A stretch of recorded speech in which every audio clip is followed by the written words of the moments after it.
తెలిసి ముట్టుకున్నా తెలియక ముట్టుకున్నా తగలబెడుతుందనడానికి మరొక ప్రత్యక్ష ఉదాహరణ మీకు తెలియజేయడం జరుగుతుంది. ఇది రికార్డెడ్ అంటే సాధికారకంగా వ్రాయబడించేటువంటి ఇతివృత్తం. చాలా కాలం క్రితం అంటే కొన్ని దశాబ్దాల క్రితం కాశీక్షేత్రంలో జరిగినటువంటి సంఘటన ఇది.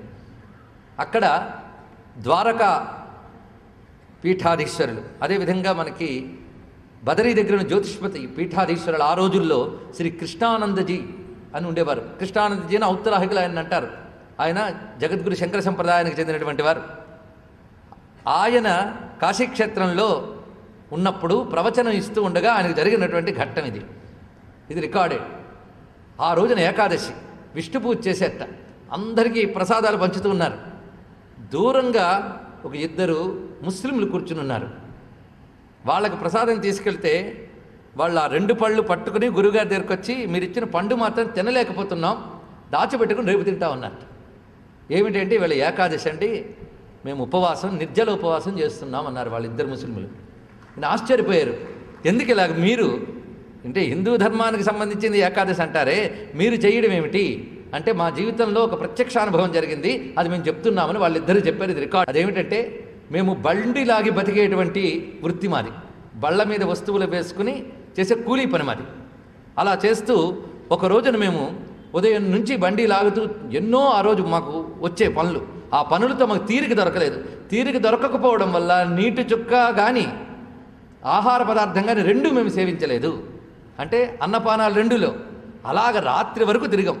ఆ వెళ్ళేటప్పుడు రాత్రి సమయంలో ఒక తోట దగ్గర మేము విశ్రాంతి తీసుకోవడానికి మేము ఇద్దరం వెళ్ళాం. మా ఇద్దరితో పాటు అప్పటికే మరో 3 ఉన్నారు. వాళ్ళు వండుకు తింటున్నారు. మేము మాత్రం ఏం తినబుద్ధి వేయలేదు. మొత్తాన్ని పడుకున్నాం. పడుకున్న తర్వాత మాకు ఘట్టం జరిగింది.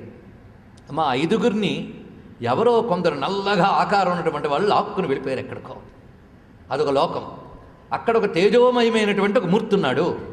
ఆయన చూసి వీళ్ళని ఎవరు తెమ్మన్నారు మిమ్మల్ని, వీళ్ళని కాదు తేవలసింది, పైగా వీళ్ళు చాలా పవిత్రులు, ఈరోజు ఏకాదశి, వీళ్ళిద్దరూ కూడాను ఉపవాసం చేశారు, దీని ఫలితంగా వీళ్ళ ఆయువు కూడా పెరిగింది వీళ్ళ లెక్కలో, అంతేకాదు వీళ్ళకి ఇంకా ఇప్పుడు ఆయువు తీరలేదు, వీళ్ళని తిరిగి తీసుకువెళ్ళి వాళ్ళ శరీరాలు విడిచిపెట్టండి అని చెప్పారు. వెంటనే మేము ఇక్కడ నిద్రలోంచి లేచినట్లు లేచాం. లేచిన తర్వాత పోనీ కళ అంటే అందరికీ ఒకటి రాదు కదా, నాకు ఇలా వచ్చిందన్న విషయం నేను మా పక్కవాడికి చెప్పితే నాకు ఇప్పుడు అలాగే వచ్చిందన్న సాటి మిత్రుడు కూడా అదే చెప్పాడు. ఆశ్చర్యపోయాం.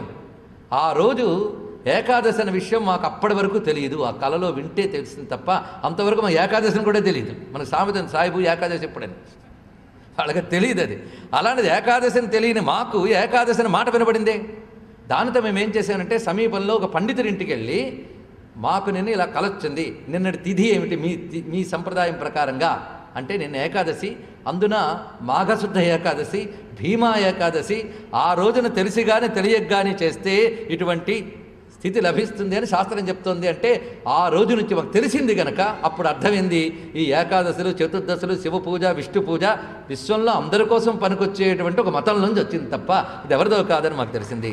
అప్పటి నుంచి మేము ఏకాదశిని పాటిస్తూ ఉన్నాం అని వాళ్ళు అందరూ వింటూ ఉండగా సభలో చెప్పినటువంటి విషయం ఇది.